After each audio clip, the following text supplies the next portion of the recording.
श्रापित करने वाले कोई भी कर्म नहीं करने की, कोई भी विकार रूपी भूत अर्थात काम क्रोध लोभ मोह अहंकार के वशीभूत होकर कभी भी ट्रेटर अर्थात गद्दार नहीं बनने की, श्रीमत पर चुप रहकर बहुत बहुत मीठा बनने की, मिजाज में पवित्रता की मिठास भरकर बहुत मीठे मिजाज से बात करने की, सत्युगी की तहजीब सिखाने वाले मिठास के सागर परमपिता परमात्मा की हम आत्माओं के लिए आज की मुरली से शिक्षाएं।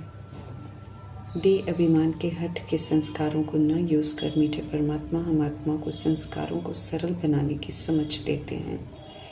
ईश्वरीय संस्कार हमें सहज सरल बनाते हैं, हमें एडजस्ट करना, समेटना, समाना, सहन करना सिखाते हैं। समझ देते हैं कि इस विधि से चलने से हर कार्य करते हम सब ईजी रहेंगे। दैहिकपन के संस्कार टाइट होने के नाते टकराव मिलाते हैं। जब संस्कार टाइट होते हैं तो सर्कमस्टांस अर्थात परिस्थितियाँ भी टाइट हो जाती हैं।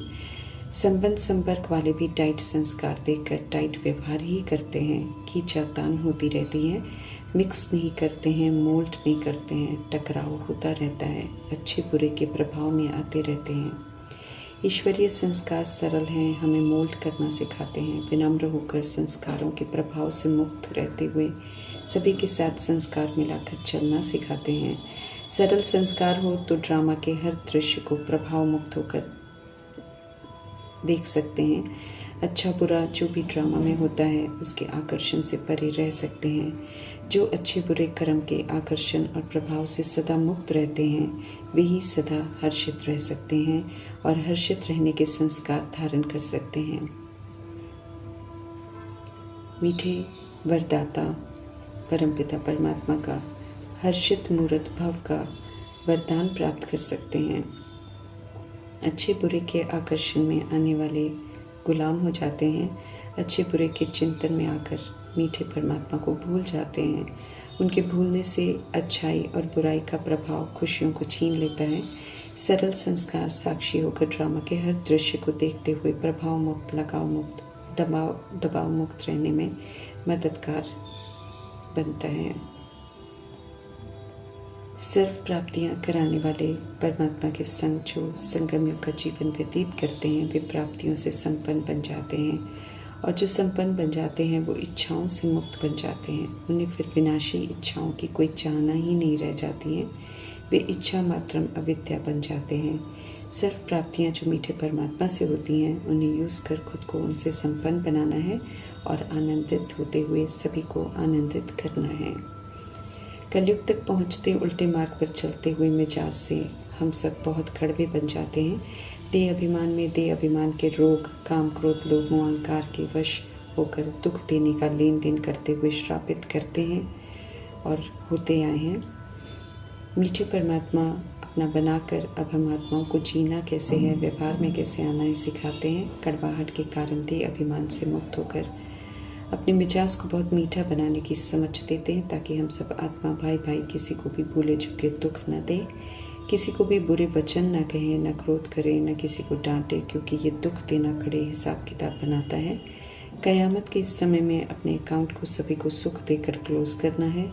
दुख देने वाले दुखी होकर शरीर छोड़ते हैं, इसलिए रोल चाहे कोई भी हो हमें किसी को भी डांटना नहीं है। बुरे वचन बोलकर लॉ अपने हाथ में नहीं लेना है। दुख देने का गुनाह नहीं करना है, किसी को ठेस नहीं पहुंचानी है। हर आत्मा इस समय दुखी है, परेशान है, इसलिए दाता परमात्मा सुख के सागर की संतान होने के नाते सभी को सिर्फ सुख ही देना है।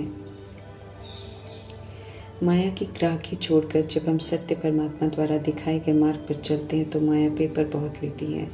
पेपर को पास कर माया पर जीत पाने के लिए मीठे परमात्मा समझ देते हैं कि अडोल रहो, माया के वश होकर कमी कमजोरियों को यूज नहीं करो। कल्याणकारी परमात्मा विधि से सिद्धि प्राप्त करने की समझ देते हैं। पहले से ही बता देते हैं कि माया नाम रूप का आधार लेकर काम विकार और क्रोध विकार का रूप लेकर परीक्षाएं लेती है। समझ देते हैं कि आधा कल्प इन दोनों विकारों को ज़्यादा यूज़ किया है, इसलिए जब इन्हें छोड़ने का संकल्प करते हैं तो ये मुश्किल ही पीछा छोड़ते हैं। बार बार माया इन द्वारा उकसाती है कि हम उन्हें यूज़ करें और हार खाएं।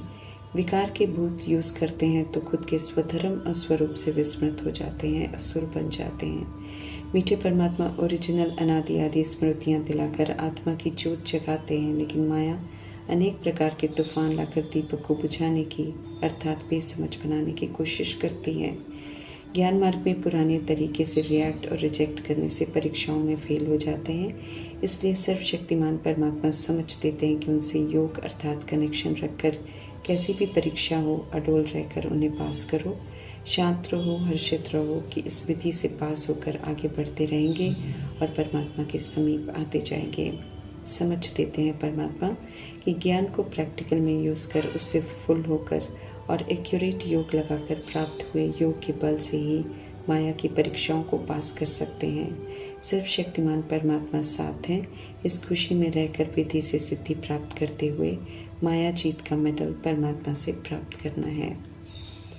फिर से पारलौकिक परमपिता परमात्मा के पास आए हैं तो आसुरी बुद्धि को दैवी बुद्धि में परिवर्तन करना है, जो हम कर सकते हैं जब परमात्मा से मिल रही दिव्य बुद्धि को यूज़ कर सोचे, बोले और कर्म करें और फिर से पावन बने और पावन दुनिया का वर्षा अर्थात 21 जन्मों का सत्युगी राज्य भाग्य लें। ये सदा याद रखना है और औरों को भी याद दिलाना है, भूलना नहीं है। परमात्मा द्वारा सुनाई हुई बातों को याद रखेंगे तो खुश रहेंगे, सेवा करते रहेंगे, नहीं तो मुरझा जाएंगे। गवाया हुआ राज्य भाग्य लेने का समय है, तो इस समय भूलना अकल्याणकारी है। माया रूपी देह अभिमान और कमी कमजोरियों ने अपना बनाकर हमसे राज्य छीना है।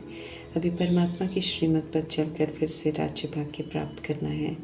जितना स्वीट टेम्पर बनेंगे, बहुत मीठा बनेंगे, विकारों को यूज़ कर दुख का वार नहीं करेंगे, पवित्र बनेंगे, सभी को सुख देंगे, उतना सत्युग की दुनिया में जाने का पासपोर्ट ले सकेंगे।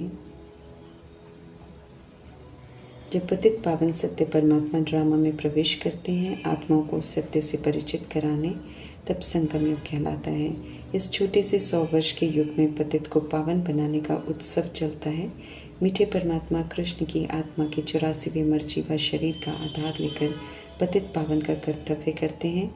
इस समय परमात्मा आकर्षण से आत्माएं आकर्षित हो समर्पित होती हैं।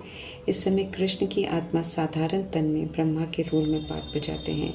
समझ देते हैं परमात्मा कि जब कृष्ण होते हैं तब वे किसी को नहीं भगाते हैं। संगम युग में सुख देने के लिए परमात्मा साक्षात्कार कराते हैं और आत्माएं प्रभु प्रेम में आकर्षित होकर परमात्मा की बनती हैं।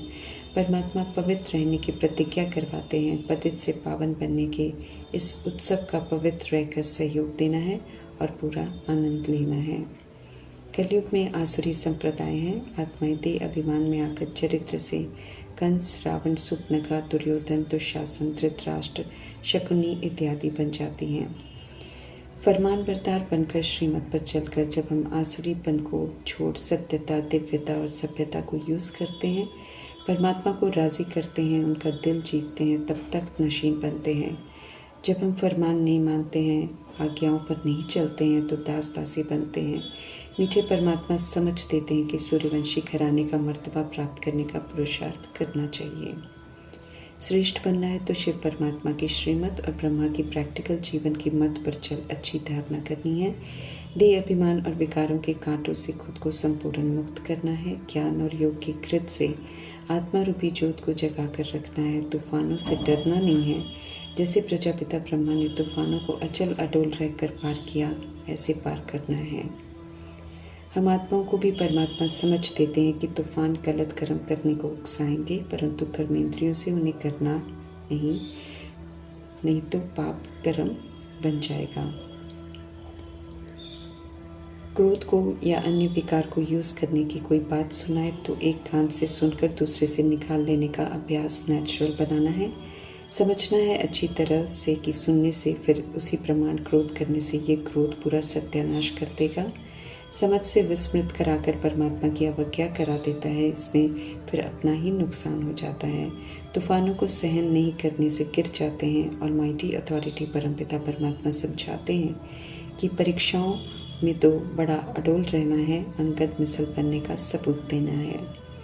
अहिंसक विधि है हर युद्ध को जीतने की, इसलिए सर्वशक्तिवान परमात्मा के साथ योग रखेंगे तो यकीन दिलाते हैं परमात्मा कि आप पे ही मदद मिलती रहेगी। हमें श्रीमत पर चलना है, परमात्मा से सच्चा रहना है, बाकी स्वतः ही जो चाहिए वो मिलता रहेगा। योग के बल से सभी भूतों को निकालना है, मार्जिन कोई नहीं छोड़नी है, नहीं तो विकार प्रवेश हो जाते हैं और घाटा डाल जाते हैं, कंगाल बना देते हैं। काम और क्रोध विकार आत्मा के भारी दुश्मन हैं, तंग करते हैं, अत्याचार करवाते हैं, बिल्कुल गंदा बना देते हैं। विकार बीमारी है, आत्मा को बीमार बना देते हैं। इन रोगों को जितना हम यूज़ नहीं करेंगे उतना जल्दी हम इनसे मुक्त हो जाएंगे। परमात्मा से सब वर्षा ले, उस श्रेष्ठ कार्य में मददगार बनना है। अगर वर्षा लेने में विघ्न डालते हैं, किसी को परमात्मा से बेमुख करते हैं, तो खुद को श्रापित करते हैं और पाप के भागीदार बनते हैं। किसी को भी परमात्मा से दूर करने के निमित्त नहीं बनना है। ये बहुत बड़ा गुनाह है जिसकी बड़ी कड़ी सज़ा मिलती है। परमात्मा का बनकर उनसे पालना लेकर फिर उनके विपरीत चलकर उन्हें छोड़कर गद्दारी नहीं करनी है। ये बहुत महंगी पड़ेगी, क्योंकि अनेकों में संशय लाने के निमित्त बन जाते हैं। महापापी, महाबेसमझ, महाकमबख्त की लिस्ट में आ जाते हैं। सत्य को जानकर फिर झूठी बातें लिखना और फैलाना, कईयों को सत्य की राह पर चलने से वंचित करना, कड़ी धर्मराज की सजाओं का पात्र बना देते हैं। सावधान कर रहे हैं परमात्मा की ऐसा कोई कर्म नहीं करना जो पाप आत्मा बनो और कड़ी सजा खाकर फिर नौकर चाकर बनो। सपूत बन असुर को देवता बनाने में मददगार बनना है, उल्टा कर्म कर नुकसान नहीं करना है। ज्ञान और योग बल से फर्स्ट क्लास चित्र बना रहे हैं परमात्मा, तो उनकी फर्स्ट क्लास कारीगरी प्रमाण चलकर ज्ञान और योग बल को यूज़ कर संपूर्ण पवित्र बनना है। स्वीट फादर की स्वीट श्रीमत पर चलकर स्वीट बनना है। बड़ा खराब समय आना है, दुश्मनी में खून की नदियाँ बहाएंगे मनुष्य। उससे पहले पुरुषार्थ कर हीरे तुल्य बनना है। माया से सावधान रहना है, जैसा का वैसा नहीं बनना है। उसके प्रभाव में आकर बहुत संभल कर चलना है। खुशी खुशी पवित्रता के सागर परमात्मा को याद करना है। उनकी श्रीमत पर चलेंगे तो सुख का वर्षा लेंगे। शांति के सागर परमात्मा कहते हैं कि बहुत मीठे बनो, चुप रहो और याद में रहो, तो कल्याण ही कल्याण है। सौभाग्यशाली हैं हम जो परमात्मा के और उनके ज्ञान के पात्र बने हैं। तो मोस्ट वैल्यूएबल इस जीवन को सफल करना है। पत्थर से हीरे जैसा बनना है और अतीन्द्रिय सुखमय जीवन का अनुभव करना है। परमात्मा पर फिदा होने वाले गोपी बनना है। परमात्मा के संग का भरपूर आनंद लेना है। बहुत अच्छा पुरुषार्थ कर ऊंच मर्तबा पाना है। इस मज़े का भरपूर आनंद लेना है। माया बॉक्सिंग करती रहेगी, तो इस बॉक्सिंग में उसके प्रभाव में नहीं आकर हमें जीत प्राप्त करनी है, न कि उसके वश होकर थप्पड़ खाते गिरते रहना है। ऐसे चोटें खाते रहेंगे तो हार खा लेंगे, गिर पड़ेंगे। इसलिए सर्वशक्तिवान परमपिता परमात्मा समझ देते हैं कि सूर्यवंशी घराने में ऊंच मर्तबा प्राप्त करने में बहुत मज़ा है। इसके लिए अच्छा पुरुषार्थ करो तो कभी भी माया के वशीभूत नहीं होंगे, बल्कि सहज